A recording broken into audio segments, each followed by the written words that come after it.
Hello everyone, it's Gary here and welcome to another live training session. Today we're going to talk about the new features of Vegas Movie Studio 17.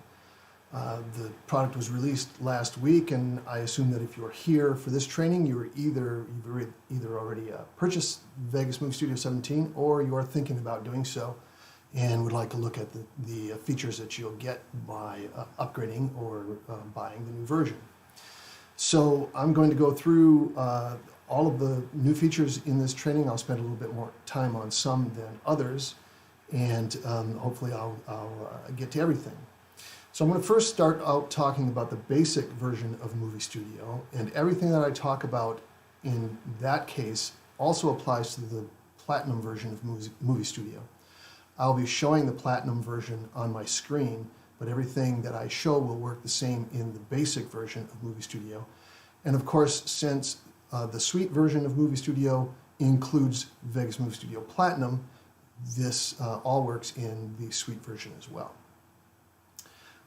We did have one question before we started here. Somebody was asking, does the Vegas Movie Studio 17 work on Windows 7? The answer is it probably will work on Windows 7, but we did not test it on Windows 7. We've moved on now, now that Microsoft itself has stopped support of Windows 7. We've moved on, and officially we only support Vegas Movie Studio on Windows 10. That said, most everything should work on Windows 7. Some of the newer features might not work, but I don't know because we never tested them on Windows 7. So if you're running Windows 7, give it a try. You can always download the trial version and see if it works for you. If you're running Windows 10, you're good to go. Okay, let me switch over to my screen here and let's get started talking about Vegas Movie Studio 17. Okay, the first couple of new features that I want to talk about are not really anything that I can show you, but I'll mention them anyway. First of all, we've now implemented GPU acceleration for encoding, as well as the acceleration that we've had on the decoding side for a while now. What does that mean? That means when you put MP4 files, AVC files, HEVC files on your timeline, we will use the GPU to help process those files, and that means you'll get a better preview frame rate as you're playing through your project. Vegas Pro, the Pro version in the Vegas line, was the first NLE, to my knowledge, that implemented support for encoding on all three of the major platforms, Intel QSV, NVIDIA, and AMD. And as far as I know, Vegas Movie Studio becomes only the second major NLE to support AMD on the encoding side as well as the others. So that's a big step and will really help you in your previewing as you're working on your projects.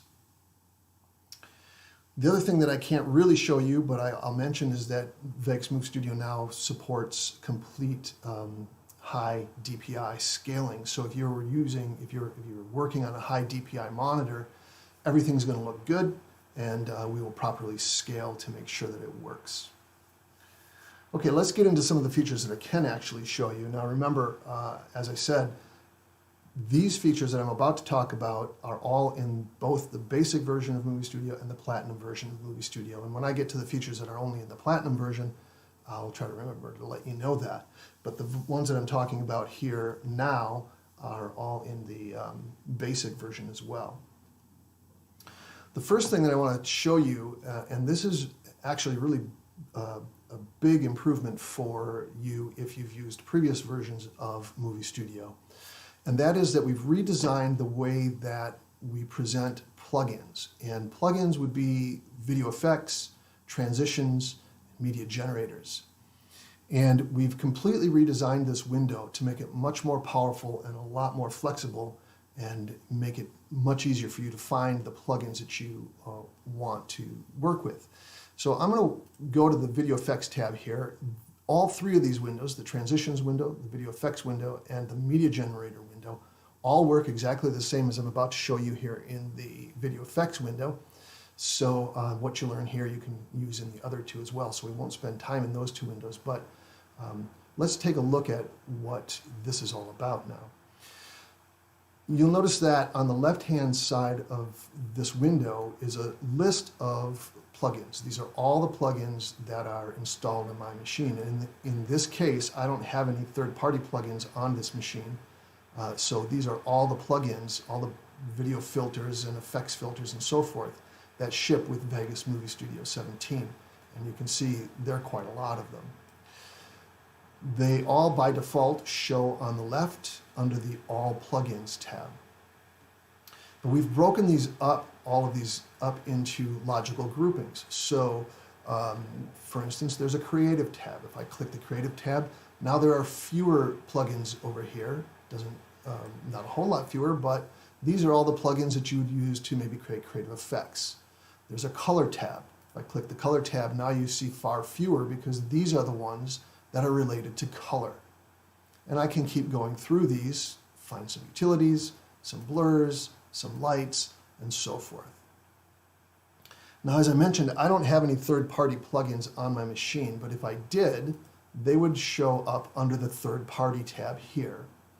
And the other thing to notice when you go to the third-party tab is you get a little filter drop-down list.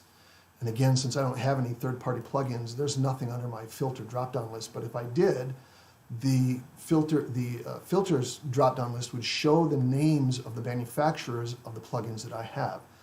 So if you, for instance, purchase the Vegas Movie Studio 17 suite, there are going to be a bunch of plugins included with that suite from FX Home. And those would be filtered out here, and you could view them just by the FX Home ones. But if you had some New Blue plugins, say, or some Boris Effects plugins that you had loaded onto your machine, you could filter by New Blue or Boris Effects and so forth. So it just makes things a lot easier to find, and we've organized things for you a little bit. But we go even beyond that. Let's go back to all the plugins. Notice that each one of these plugins has a little star in front of them, and I'll just sort of randomly click some of those stars. And what I'm doing here is I'm marking these as favorites.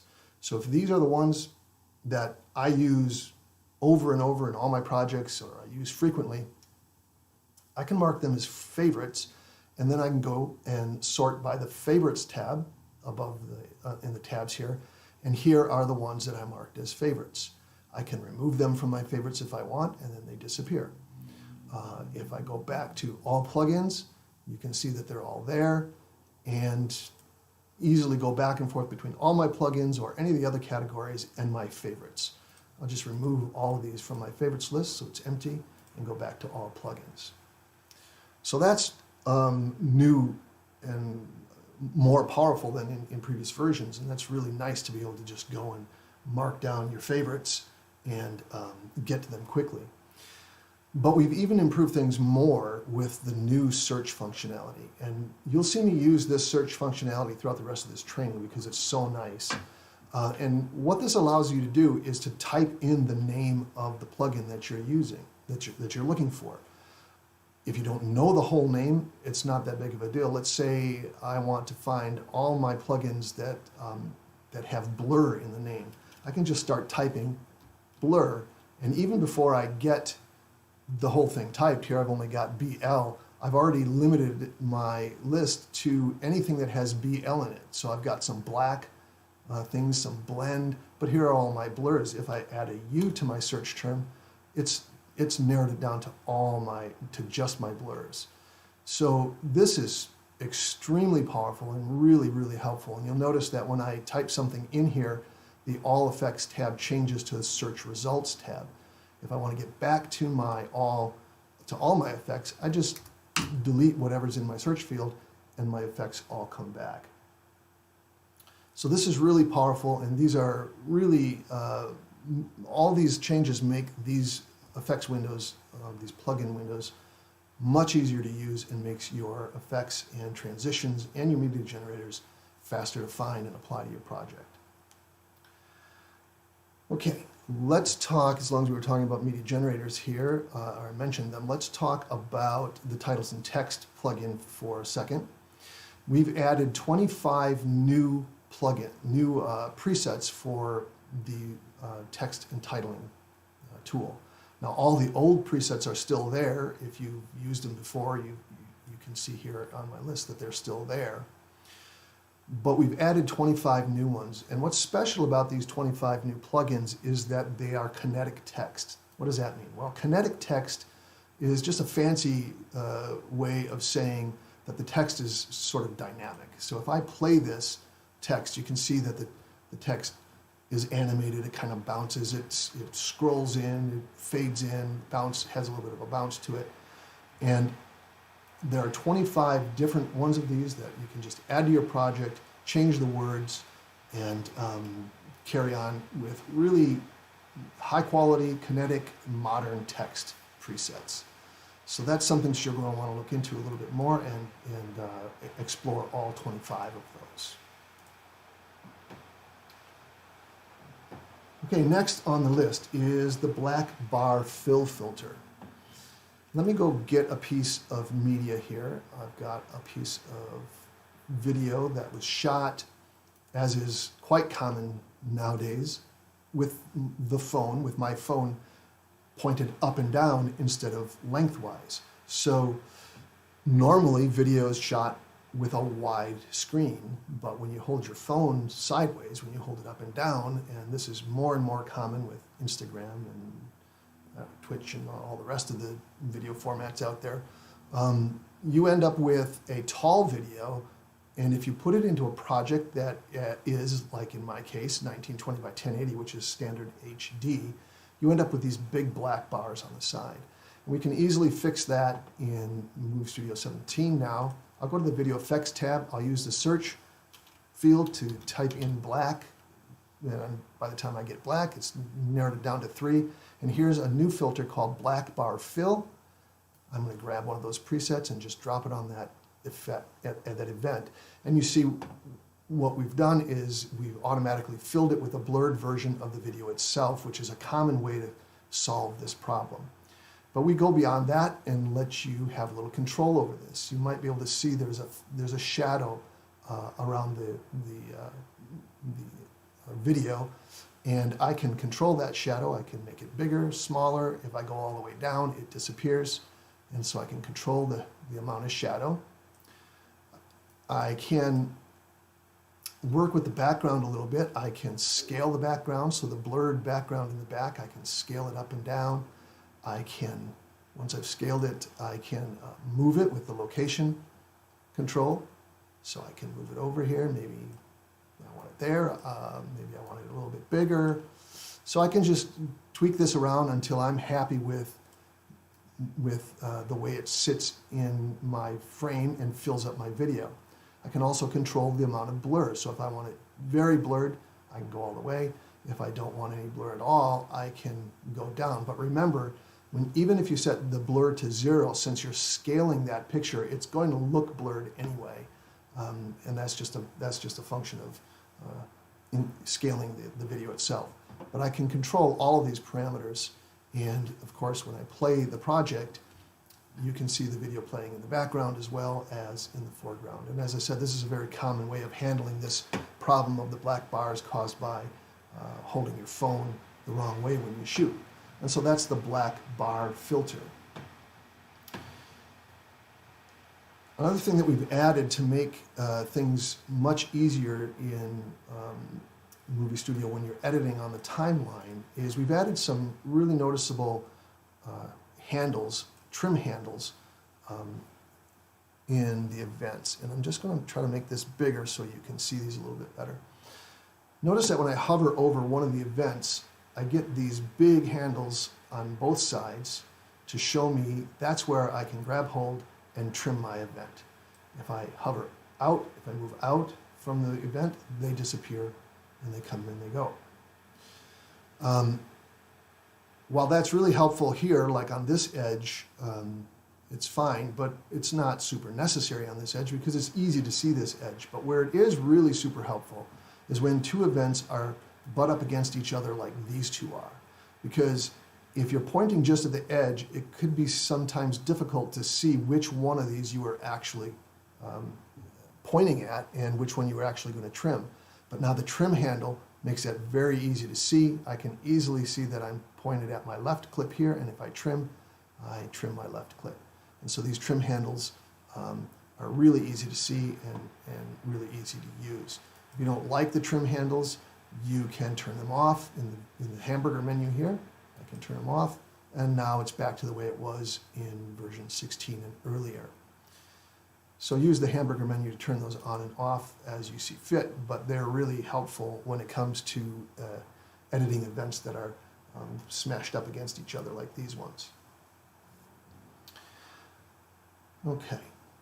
Next we have some improvements to the storyboard feature. So let me go to the project media window and go to the main timeline storyboard here and see what we've got here. The main improvements, we've done some sort of behind the scenes performance improvements and so forth, but the main improvements that are really going to be useful to you if you're doing things like long form videos, like maybe you shot an interview for 30 minutes and you only want to use small pieces of it. You don't want to show the whole thing, but in your video you want to show small pieces, but you want to show several small pieces of the same clip.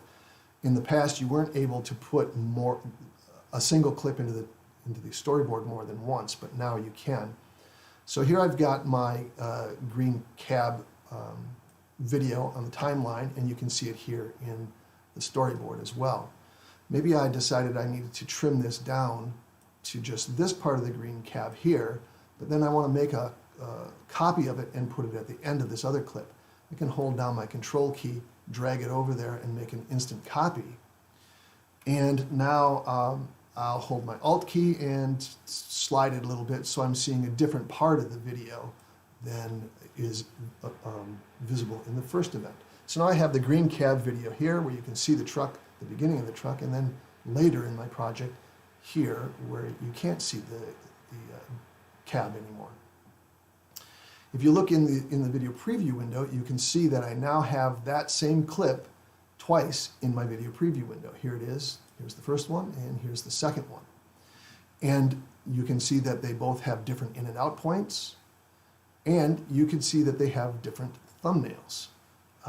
It's a little hard to see that in this situation because the truck is moving across in both, but they have different thumbnails, so it's easier to identify where they are. So in this video, the truck is way over here, kind of toward the middle, and in this thumbnail, it's more toward the left-hand side. And you can add as many copies of as many instances of the same clip as you want to. So here's my second clip. I'll split it and move this piece out, and now you see I've got two of those. Maybe I'll make another copy of those.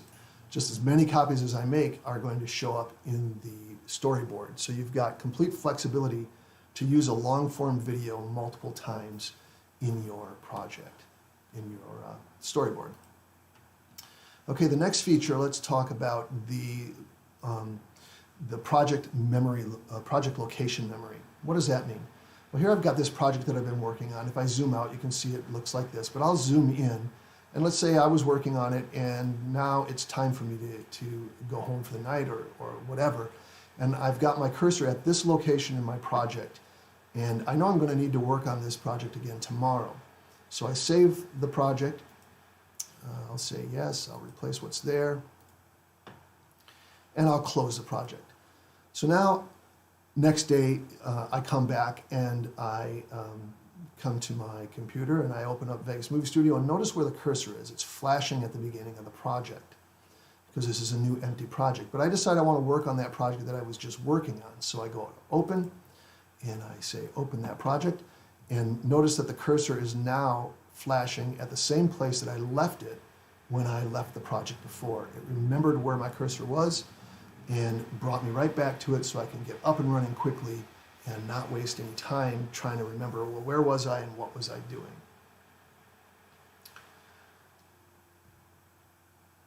Okay. I've got a couple of questions that came in here. First question, probably a basic question, it says, but how do I slow down the speed of a scroll? Ours goes by very fast. I wanted it to creep across the screen. Not exactly sure what he means. Maybe he's talking about scrolling text. And one of the things you can do is just create a slow motion out of that scrolling text if you've got a text event. Let me just jump into that really quickly. Let's say we've got a credit roll, and I'll just use the scrolling up and down, but it's the same idea. I can either change the length of the media itself, or I can just point to the edge, hold down my control key, and trim it out, making it slow motion. And now my scrolling text is slower. I hope that's what you meant, but if not, then clarify the question, and I'll try to get to it in another training. Another question says, someone gave me a video with burned out white areas. Is there a filter that I can cool down the white areas? Unfortunately, not really. I'll show you some things later in the color correction, the color grading panel that might help you a little bit cool down your white areas. But essentially, if the video coming in is blown out in the whites, then that's just lost information. There's not really much you can do there to recover the blown out whites. Okay, let me get back on track here. And let's now move into Vegas Movie Studio Platinum. The things that I'm going to show you from here on out are not available in the basic version of Movie Studio, but they are available in Movie Studio Platinum. The first one is nothing really for me to show you, but I'll mention it anyway. We have improved the adjustable color temperature in the white balance plugin so that you just get a better white balance and more control, more accurate white balance. Let's talk about a couple of other things that I can show you. One of the things that we've done in Vegas Movie Studio Platinum is we've included 30 new fonts. So let's say I've got my titles and text generator, and I'll just add a sample text here to my project and select it, and I can go into my font list, and you'll find in here there are 30 new fonts. I'm not going to bother to point them all out, but just be aware that there are 30 fonts in there that are brand new, that are free for you to use, and they're installed when you install Vegas Movie Studio Platinum. So it really expands your possibilities for text and titling. Okay. Next, the slow motion effects. Now, you've always been able to do slow motion, and in fact, just a moment ago when I slowed down the scrolling text that the viewer was asking about, I showed you a method for creating slow motion by holding down the control key and trimming the edge of an event. And that works really well. What we've added in Vegas Movie Studio 17 is known as optical flow slow motion. So let me just get a clip up here. I'm going to get our video only. I'm right-clicking and then choosing video only, so I get just the video portion of this. And here I have my green truck coming through. What optical flow slow motion means is that when you slow this footage down, we will actually create new frames to make the motion much smoother. And that we do that by interpolating from one frame to the next and then creating a transition frame in between those. Now, if you're slowing down, let's say to half speed, you need one frame in between the first one and the second one to make up for the slowdown. You need more frames if you slow down more. Let me just show you how this works real quickly, because I'm kind of running up against time here. I think this is going to take more than the half hour that we had set aside for it, so I'll just keep going until I get through it all. In my effects window, I'll type in slow. Even before I get done with the whole word, there it is. There's my slow motion plugin. Just drop it onto the event. And there's a little note here that gives you some pointers about using it, but essentially what you do is you analyze the motion in your event, and then you apply slow motion to it. Now, there are 3 different possibilities for analyzing: coarse, medium, and fine. I'm going to use coarse just because of the time, because obviously fine gives you better results, but it's going to take longer to process. And so choose coarse, click the Analyze Motion button, and it starts working through the clip and analyzing, and then basically what it's doing is it's creating those intermediary frames that I mentioned a moment ago. Now you have two methods to choose from. You can use the optical flow method, or you can use a morph method. Different types of video are going to work better with one than they do the other.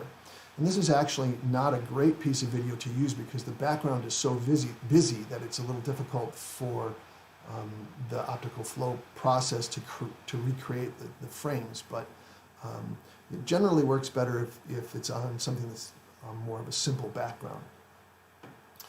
But I'll just leave it as optical flow for now. I can go 1/2 speed, 1/4 speed, or 1/8 speed and create the necessary frames as appropriate. I'll just leave it at 1/2.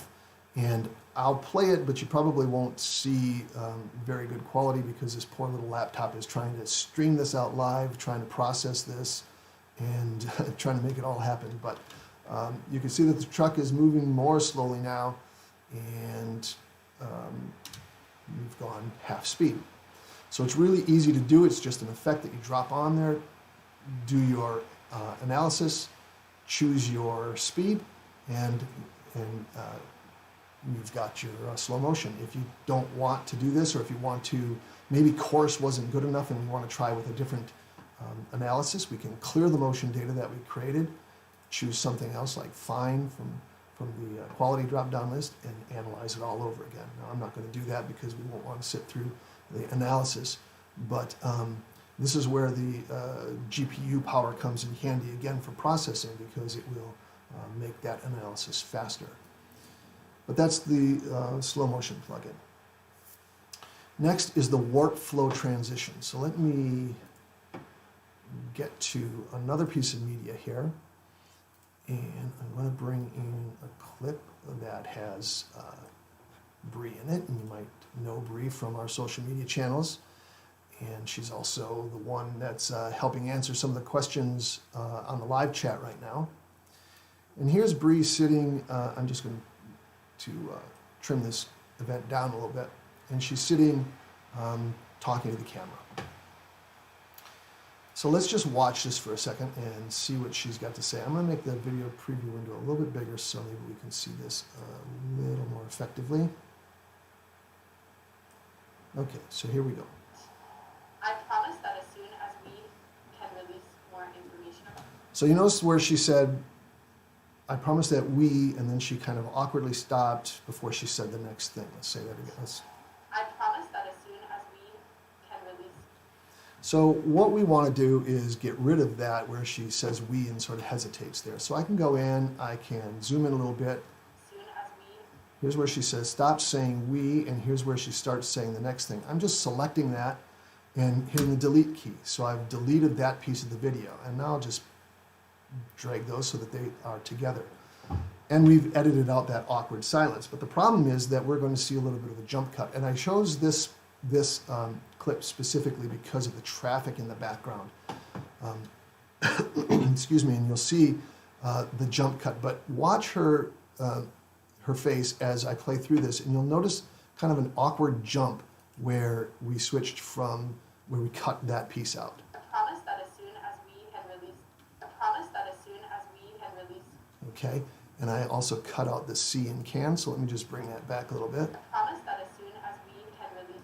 I promise that as soon as we can release. So her head was in a different position at the end of this clip than it was at the beginning of this clip, and you notice that jump. What the warp flow transition allows us to do is to fix that.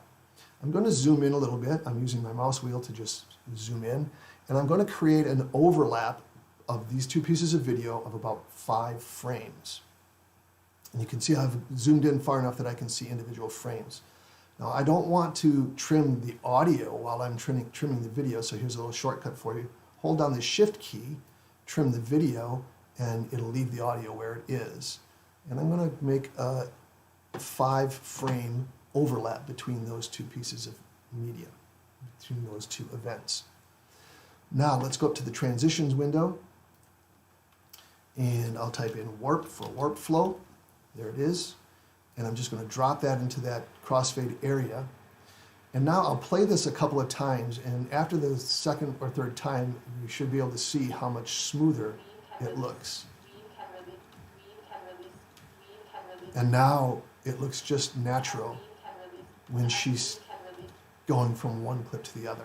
Now, keep your eye on the truck in the background, and you'll see that it doesn't work quite so nicely, but I wanted to include it just to show that we are indeed cutting from the first one to the second one. So watch the van in the background. So you saw that morph away here and then morph back in there. So you have to be careful what else is in your shot when you're doing this, but if she was in front of a white wall or a static background where there wasn't traffic in the back and you were just concentrating on her face, you wouldn't even notice that this cut exists. And that's what the warp flow transition can do for you. Now you can also use the warp flow transition as a special effect, and just give that a try when you get a chance to play with this on your own, but just take two different clips. I'm setting this back to the default configuration. Just take two different clips and warp transition them together and see what you get. You get this interesting kind of morphing from one to the other. In fact, as long as I've already gone over time, I hope you don't mind, I will take a little more time and show you what I mean. So let's go into here. I've got two clips of white trucks. I'm going to drag them both to my timeline with my right mouse button. That gives me the opportunity to add just the video and say yes. Okay, so I've got two different clips and they both have a white truck in it. Here's the first white truck, and I'll just trim way to there. And then the next clip has a white truck as well. And I just trim until I find it, and there it is. So now what I'm going to do is to morph one white truck into the other white truck. So here's what it looks like without the transition. Just cuts from one to the other. But if I zoom in a little bit and make a little bit of an overlap, now we're fading from one to the other. Okay, that's a common crossfade. But now let's go back to our transitions tab and choose the warp flow, which is still available here because I've searched for the term warp, and drop it onto that crossfade area. And now when I play this, instead of crossfading, you get this cool, weird, kind of science fiction morphing that happens between them. Okay, so that's the warp flow transition.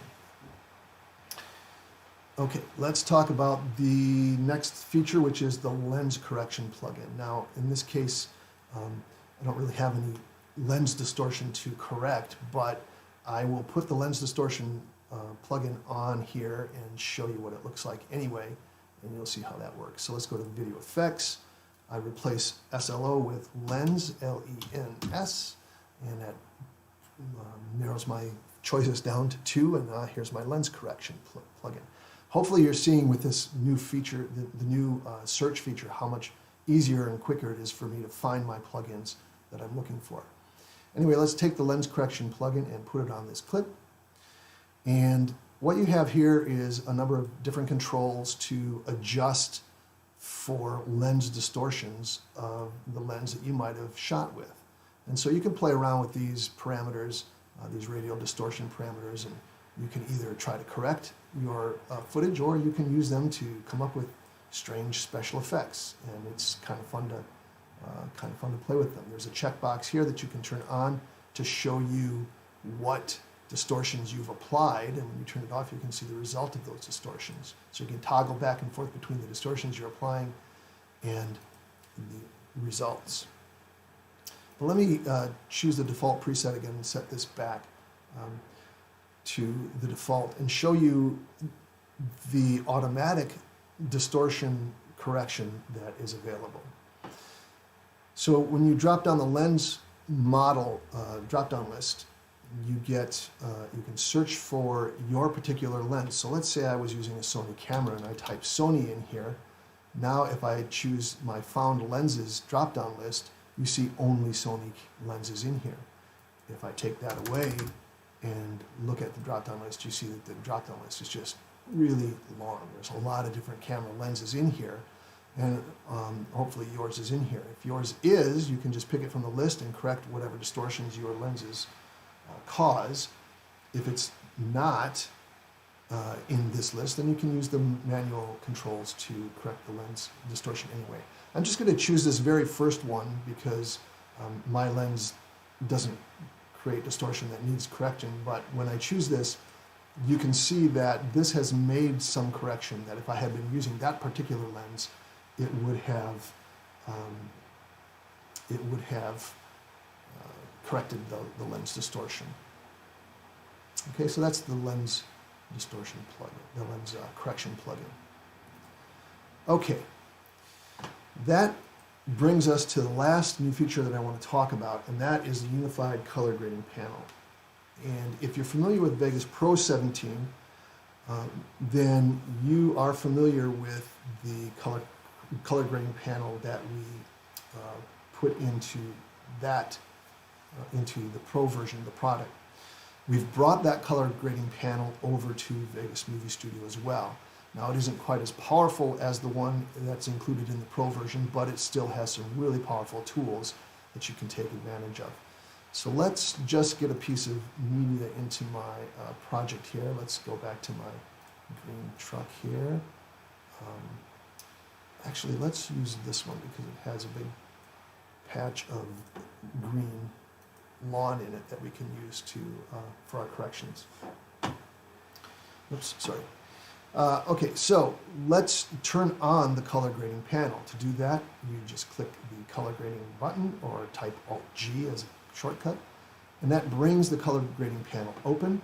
I might need to scroll a little bit to see my event in the timeline, depending on the size of my screen. Since I'm using a small laptop monitor, I have to kind of scroll a little bit to find my clip. But you see that immediately the color grading panel opens up, and I have several tools in the color grading panel.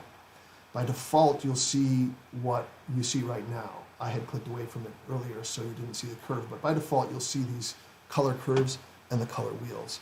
And I'll just go through these really quickly.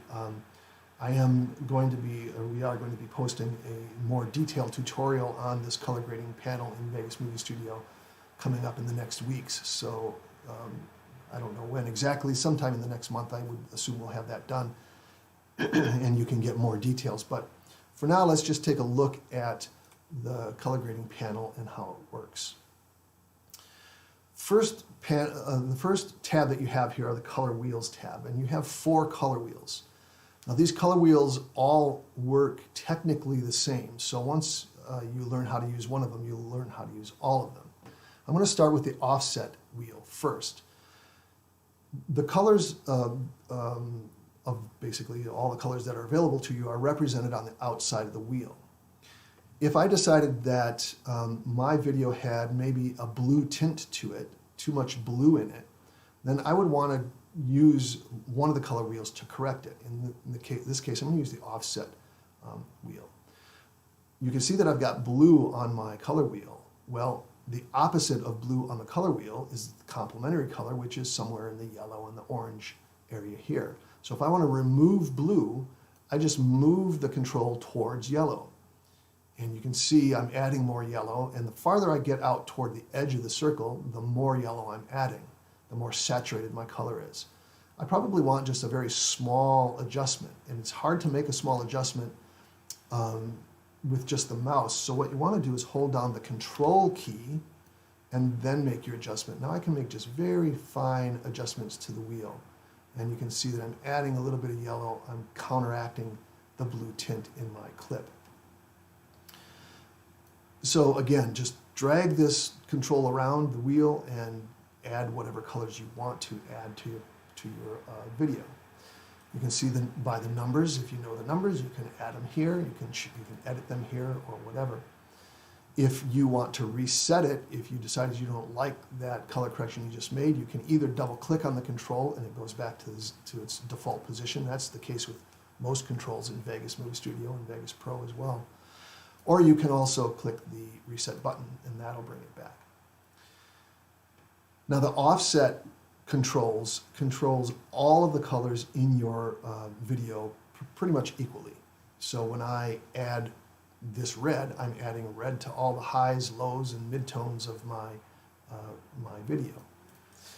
If I want to just brighten or darken my video without changing the color, I can use the gamma slider on the bottom. So if I drag the gamma slider to the left, I darken my video, and to the right, I brighten my video.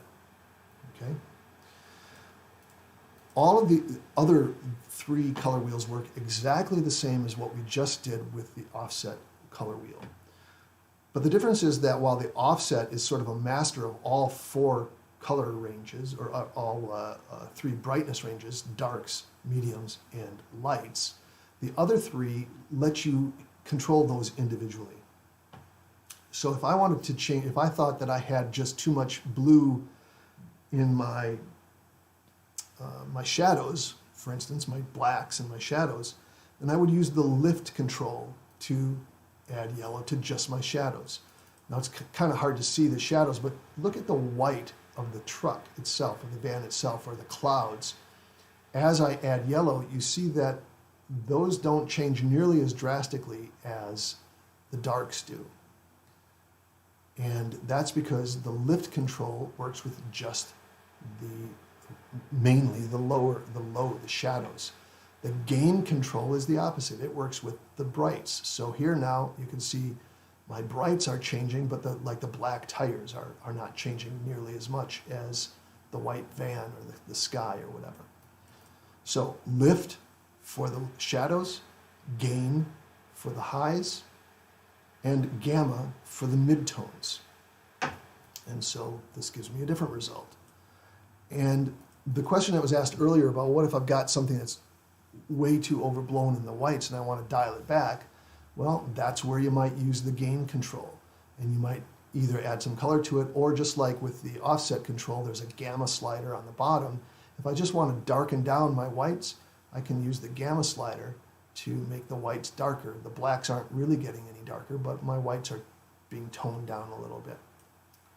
So you can use the color wheels for that.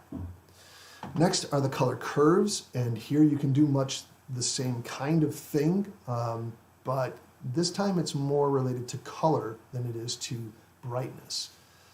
So I've got 4 different color curves: the brightness curve, the red curve, the green curve, and the blue curve. Red, green, and blue are the 3 color components that make up all colors that you see when you're editing. So in the case of the question that we had earlier, if I wanted to tone down the highs, the whites, I would use the brightness curve, and I can just use the curve handles to tone down just the brights. Now you notice as I'm doing this, it's also affecting all the way down into my darks. So one thing that I could do instead, let me just reset this with the reset button. I can double click the line to add a new point. And now when I control the colors at the top end, because I've added a new point that's locked in the bottom end and it's not changing. So here I really am just controlling the colors and the brightness of my brights. And so that's a lot of flexibility with the curves. And of course, I can turn the brightness curve off and use either my red, my green, and my blue, and make adjustments just to the reds in my clip. And so the color curves are super powerful, really, really powerful tool. One of my favorite uses for them is to adjust contrast. And to do that, I would use the brightness control. I would raise my highs and lower my lows. Of course, I'm not being very careful here, but you can see now I've got much more contrast between my highs and my lows. If you're not careful, you start muddying up your lows and you start maybe overblowing your highs. But just carefully kind of dial in how you want this, and you've got a much more contrasted picture here.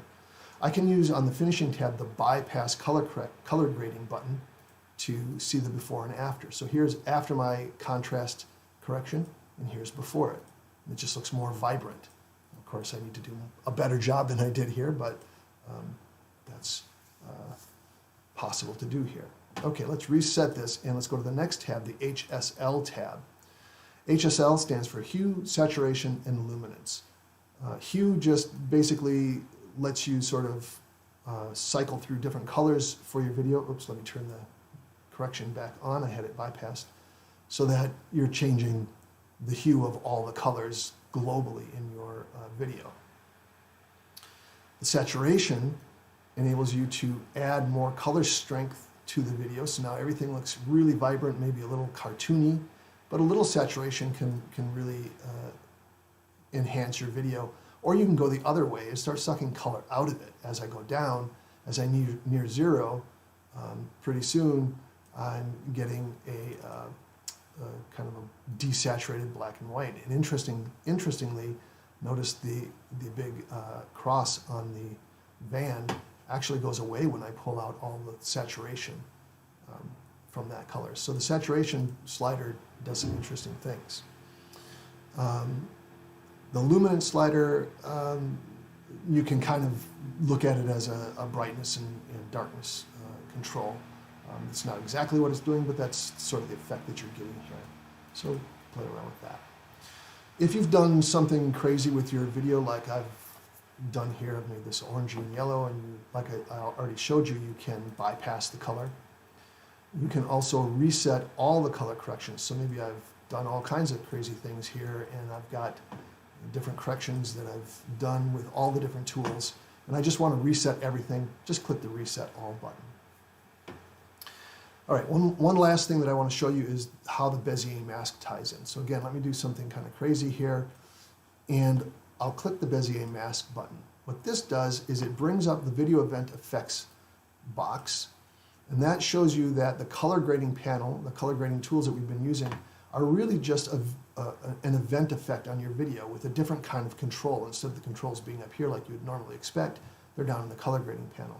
But when you click the Bezzie A Mask button, it also adds a Bezzie A Mask to the effects chain, and you can already see the default Bezzie A Mask here, where it's masking out everything outside of the mask. And of course I can come in and I can change the mask, or I can go to my mask controls and I can change it to a circle or oval or whatever I want to do.